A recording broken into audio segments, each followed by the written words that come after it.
हाँ जी, तो देखो आज अपन जो है बेसिकली इक्वलाइजेशन लेवाई के सारे क्वेश्चंस करेंगे, ठीक है ना। आपको पता है कि भाई अपना क्वेश्चन बैंक का पैटर्न क्या है। सबसे पहले अपन सारे आईसीआई मेटल के जो है इलस्ट्रेशंस डाल रखे हैं मैंने।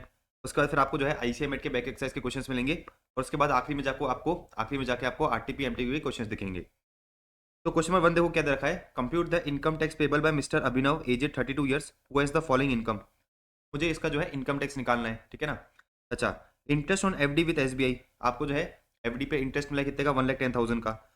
Interest on saving bank account कितना है, 15,000 है। तो इन दोनों का अगर आप टोटल करोगे, इन दोनों का अगर मैं टोटल करूंगा तो कितना निकल के आएगा, 1,25,000। मतलब बेसिक एग्जाम्पशन लिमिट से क्या है, ये कम है, तो इसकी इनकम क्या हो जाएगी, एग्जाम्प्ट हो जाएगी।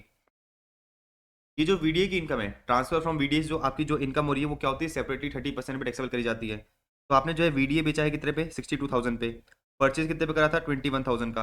तो 62 माइनस 21 करोगे, 62 माइनस 21 करा, मेरा कितना इनकम निकल के आया, 41,000। तो ये 41,000 तो 30% पे टैक्सेबल होगा। 41,000 क्या होगा, 30% पे टैक्सेबल होगा। तो ये 41,000 जो है बेसिकली 31% पे टैक्सेबल होगा। और बाकी जो अदर इनकम है, वो बेसिक एग्जाम्पशन लिमिट से कम है, देयरफॉर क्या होगा, वो जो है एग्जाम कर दी जाएगी। तो ये इनकम क्या हो जाएगी, ये इनकम एग्जाम्प्ट हो जाएगी क्योंकि मेरी बेसिक एग्जाम्पशन लिमिट तक है। और ये जो वीडीए की इनकम है 30% पे टैक्सेबल करी जाएगी, ठीक है ना। तो अगर मैं बेसिकली 41,000 का 30% करता हूँ तो कितना निकल के आएगा, करो। 41,000 का 30% plus 4% health and education cess, तो आपका टैक्स लाइबिलिटी निकल के आएगा 127,12792। तो बेसिकली आपका टैक्स निकल के आएगा 12792। अच्छा, आपको एक और चीज पता है कि जब भी आप क्या करते हो, वीडियो को बेचते हो, तो जो परचेजर है वो आपका क्या करता है, 1% टीडीएस काटता है अंडर 194S, ठीक है ना। 194S मैंने आपको पढ़ाया था, देखो ये रहा। 194S में 1% टीडीएस काटता है कौन, परचेजर, परचेजर ऑफ वीडीए। तो बेसिकली उसने क्या करा होगा, 62,000 का 1% टीडीएस काटा होगा। तो देखो ये रहा 12792 माइनस 62,000 का अगर मैं 1% करता हूँ तो कितना आएगा, 62,000 का अगर आप 1% करोगे तो निकल के आएगा 620। तो बेसिकली इसमें से मेरा जो है टीडीएस कितना कटा हुआ है, 620 का टीडीएस कटा हुआ है। अच्छा, इसके साथ साथ मुझे एक और चीज़ बता रखी है कि जो बैंक है उसने मुझे क्या करा है, बैंक ने जो है मुझे फिक्स डिपॉजिट पे इंटरेस्ट दिया है। तो बैंक ने क्या करा है, मुझे फिक्स डिपॉजिट पे इंटरेस्ट दिया है। तो आपको पता है कि भाई आपका जो ये इंटरेस्ट है इस पे 194A में 10% पे टीडीएस कटेगा। तो इंटरेस्ट कितना है आपका, 1,10,000। 1,10,000 का 10% कितना होता है, 11,000। देयरफॉर आपका जो है 11,000 का टीडीएस और कटा। तो आपको नेट पेमेंट जो है इसको, नेट पेमेंट अभी आपको कितना करना है गवर्नमेंट को, 12792 माइनस 620 माइनस 11,000। तो देखो ये रहा 12792 माइनस 11,000 माइनस 620, बेसिकली 1172 का जो है बेसिकली अपने को और पेमेंट करना है। इजी है, डन है।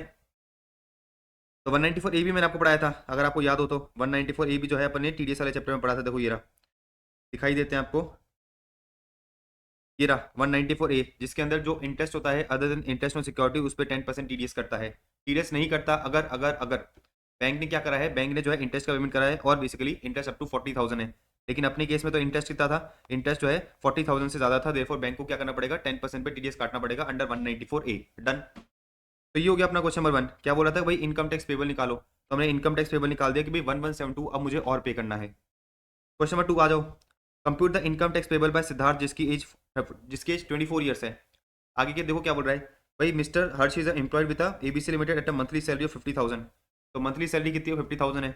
इनकम फ्रॉम सैलरी कंप्यूट करके दे रखी है कितने की, 8,40,000 की। तो देखो ये भी सैलरी इनकम, मेरी सैलरी इनकम कितनी हो जाएगी, 8,40,000 की जो है मेरी सैलरी इनकम हो जाएगी। आगे देखो क्या दे रखा है। आगे मुझे बता रखा है कि भाई interest on saving bank account कितना है, 12,000 मेरा interest on saving bank account है। तो 8,40,000 प्लस 12,000 कितना हो गया, 8,52,000 हो गया। तो 8,52,000 मेरी अदर इनकम हो गई, ठीक है ना। अब मैं बात करूंगा वीडीए की। मैंने वीडीए ट्रांसफर करा है, देखो सेल कितने पे करा है, 50,000 पे। परचेज कितने पे करा था, 5,000 पे करा था। तो कितना हो जाएगा, 45,000 हो जाएगा। तो मेरी टोटल इनकम कितनी हो गई, 8,97,000। अच्छा, एक और चीज ध्यान रखना, फर्स्ट क्वेश्चन में ये जो एक्सपेंसेस थे, expenses on transfer of VDA आपको अलाउ नहीं किया जाता है, मैंने आपको समझाया भी था, ठीक है ना। तो वीडीए का जो आपका इनकम है वो 30% पे टैक्सेबल करा जाता है फ्लैट। किसी भी तरह का कोई डिडक्शन नहीं मिलता एक्सेप्ट कॉस्ट ऑफ एक्विजिशन। तो कॉस्ट ऑफ एक्विजिशन का आपको डिडक्शन दे दिया जाता है, इसके अलावा किसी एक्सपेंस का आपको डिडक्शन नहीं मिलता। देखो फर्स्ट क्वेश्चन में ये एक्सपेंस अपन ने इंक्लूड नहीं करा। अच्छा, मुझे क्या रखा है कि भाई in addition he has interest on saving bank account with Bank of India, ठीक है ना। अब देखो आगे क्या दे रखा है, he has not exercise the option to shift out. तो मतलब बेसिकली ये क्या कर रहा है, 115 बीएससी के अकॉर्डिंग टैक्स पे कर रहा है। 115 बीएससी के अकॉर्डिंग क्या कर रहा है, 115 बीएससी के अकॉर्डिंग टैक्स पे कर रहा है। देखो 8,97,000 मेरी टोटल इनकम है, जिसमें से 45,000 पे तो 30% टैक्स लगेगा। देखो ये रहा, tax on the income of VDA 30% कितना हो गया, 13,500। तो 45,000 का 30% करोगे तो कितना आ जाएगा, 13,500। बाकी जो 8,52,000 की इनकम है इस पर स्लैब रेट्स लगेंगे। तो अप टू 3 लाख नील, 3 लाख से 7 लाख 5% एंड 7 लाख से ज्यादा अप टू कितना हो जाएगा, 10%। तो बेसिकली टैक्स कितना निकल के आएगा, 35,200, टोटल टैक्स कितना हो गया 48,700। मैंने क्या करा 4% हेल्थ एंड एजुकेशन से सेट करा, तो आपका जो है टोटल टैक्स लायबिलिटी कितना निकल के आया 50,000। आपका जो है टोटल टैक्स लायबिलिटी कितना निकल के आया 50,648। 50,648 आपका क्या निकल के आया 50,648 आपका जो है टैक्स निकल के आया। अच्छा अब एक और चीज समझना, अब जो है आप एक और चीज समझना,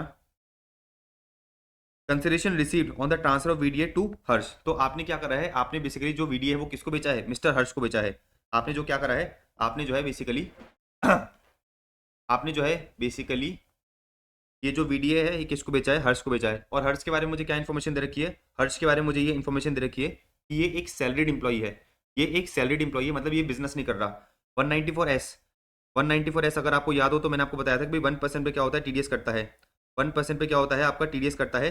लेकिन किस केस में करता है, देखो 194S में ले चलते हैं, देखो ये रहा 194S में 1% टीडीएस करता है।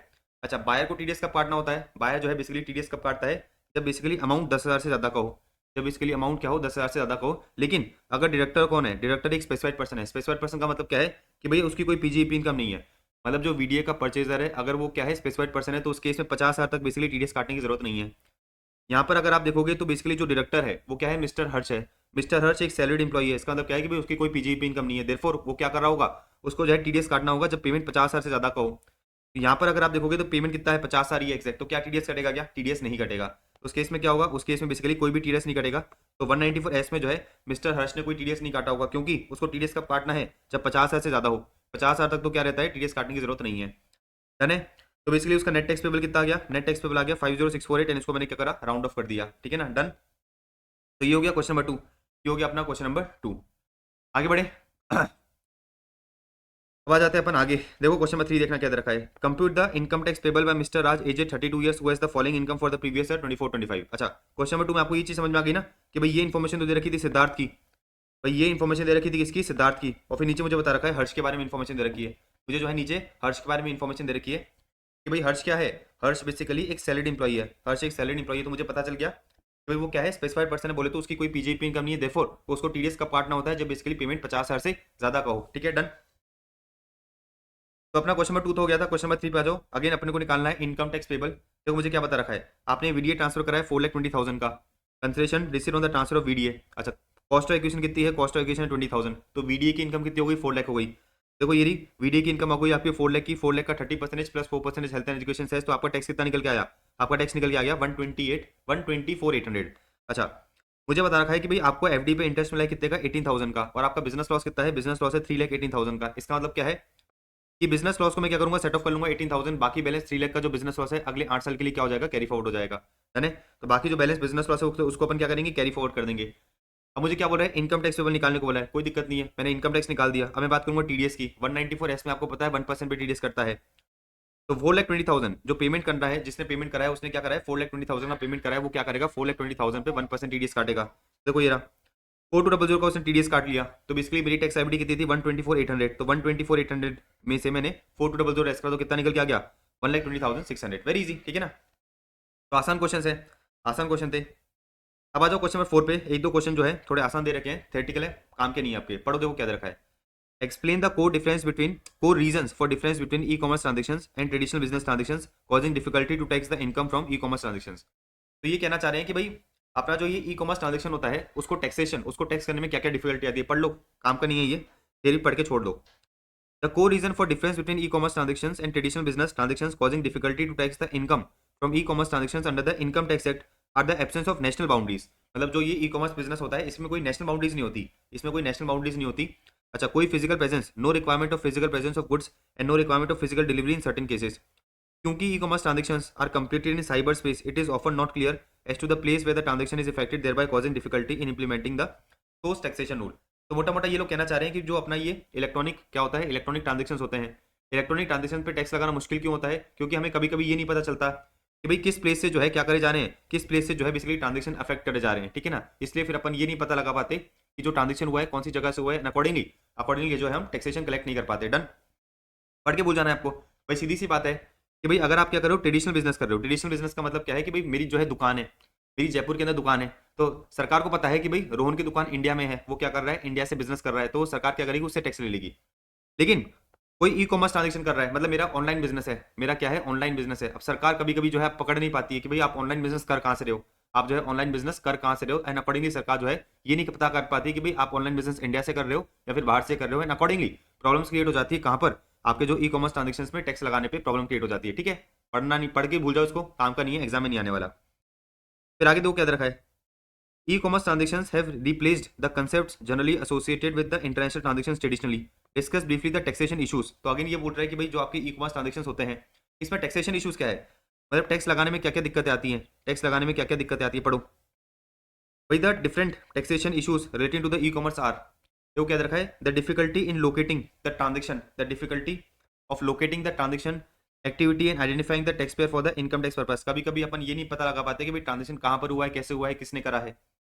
Difficulty in characterizing the nature of payment and establishing a nexus or link between the taxable transaction activity and the taxing jurisdiction. Again वही बात है कि भाई हम पता नहीं लगा पाते कि भाई किस जुरिस्डिक्शन में बैठ के आपने क्या करा है, ट्रांजेक्शन करा है, एंड अकॉर्डिंगली टैक्सेशन में जो है इश्यूज आ जाते हैं। डन।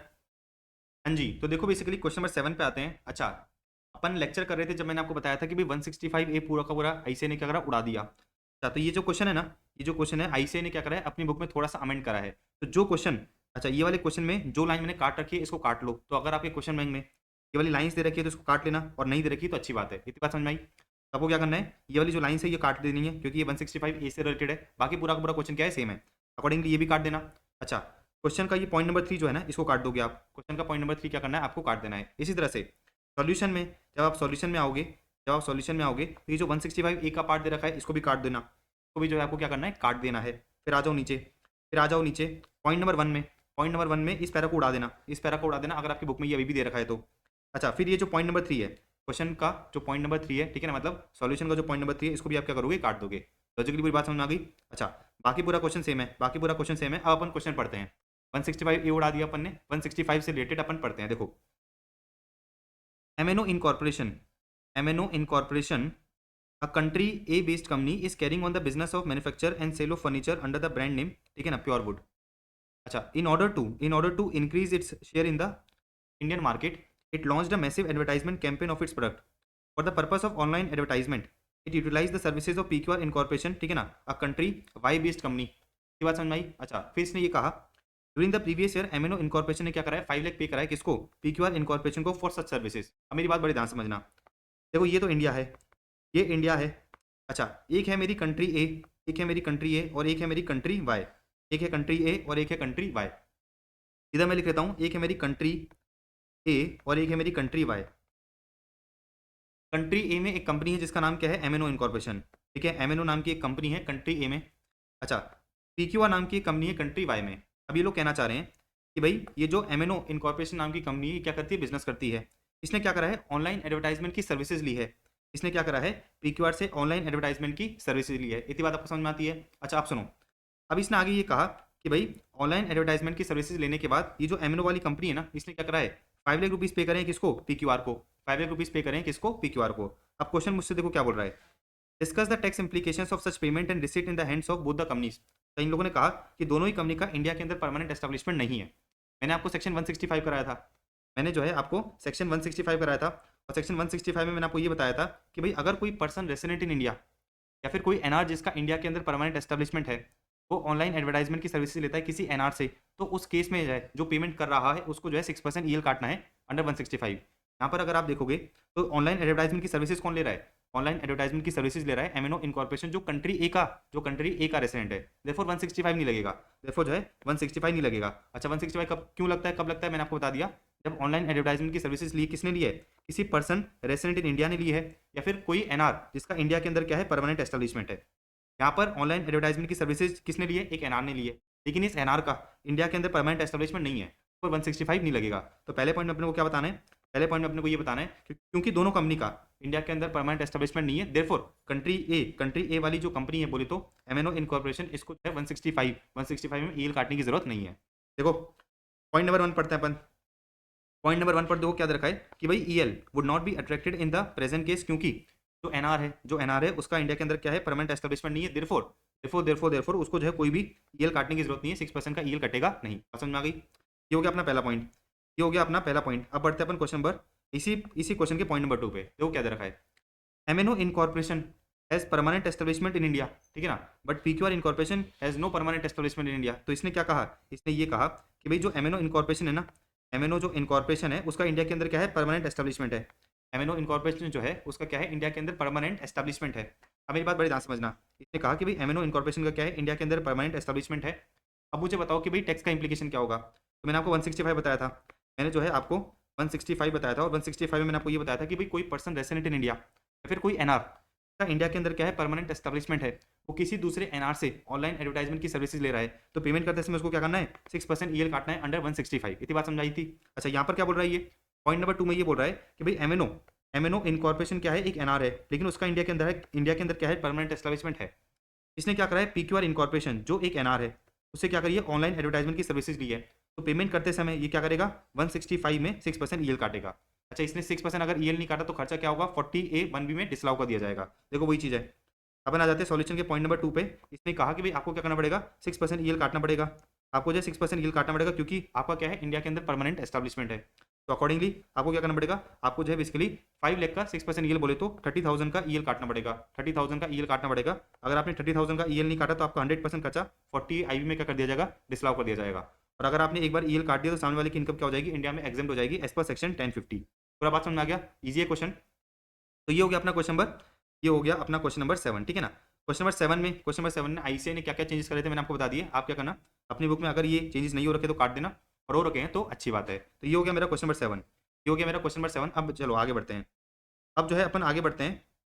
देखो आगे आपको क्या करना है, ये जो आपका क्वेश्चन नंबर 8 है ना, ये जो आपको क्वेश्चन नंबर है 8 है, इसको भी काट दो, इसको भी जो है क्या करो, काट दो, ठीक है ना। क्वेश्चन नंबर 8 को आपको काटना है। क्वेश्चन नंबर 8 कौन सा, XYZ and company NR entity वाला, ठीक है, ये काट देना क्योंकि ये 165A से रिलेटेड है।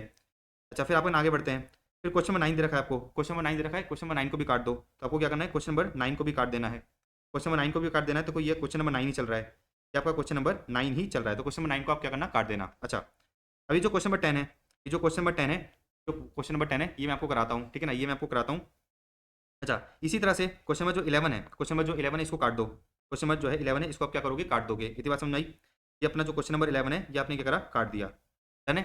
अब अपना बचा क्या, अपना जो है 2 क्वेश्चन बचते हैं। अपने कौन से 2 क्वेश्चन बचते हैं, एक तो निकानू लिमिटेड वाला बचता है, और एक आपका बचता है, निकानू लिमिटेड वाला बचता है, और एक बचता है आपका सन लिमिटेड वाला। तो बेसिकली आप जो है ये दोनों क्वेश्चन कर लो आप, ठीक है, लॉजिकली बात समझ आ गई। तो अगर आपकी क्वेश्चन बैंक में, अगर आपके क्वेश्चन में ये क्वेश्चन दे रखे हैं अभी भी काट देना, नहीं दे रखे तो अच्छी बात है, डन है।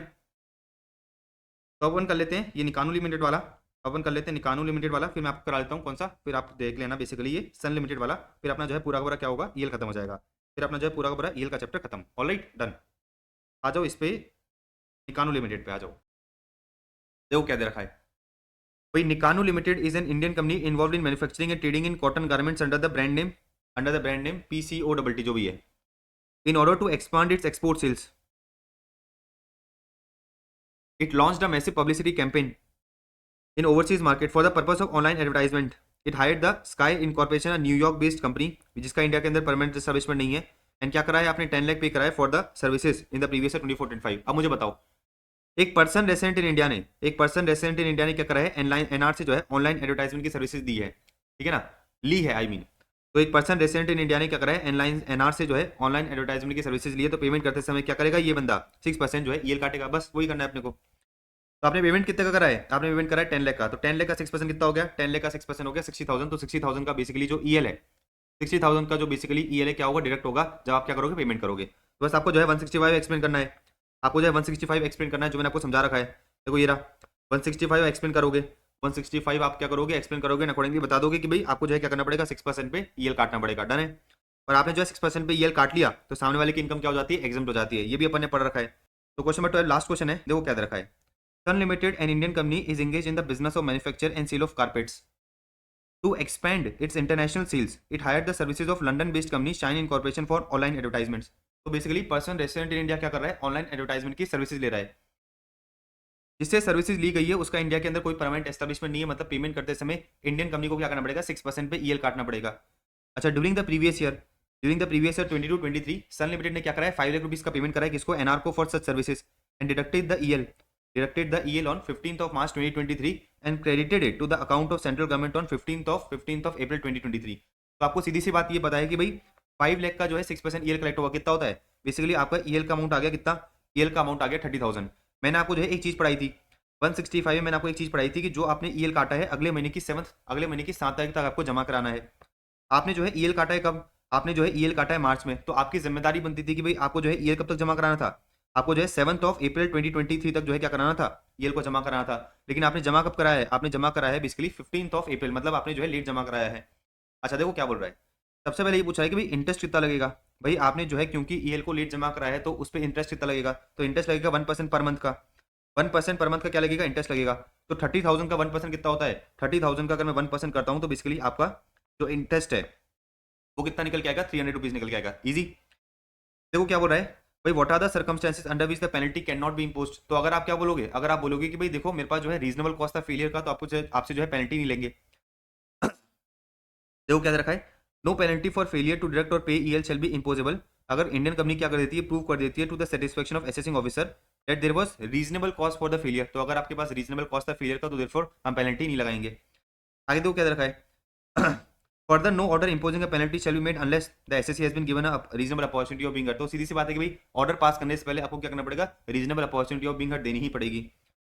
तो बेसिकली पेनल्टी कब नहीं लगेगी, सीधी सी बात है, पेनल्टी जो है तब नहीं लगेगी अगर आप प्रूव कर देते हो कि भाई ये को जो है मैंने लेट जमा कराया है, उसके पीछे मेरे पास रीजनेबल कॉज ऑफ फेलियर था।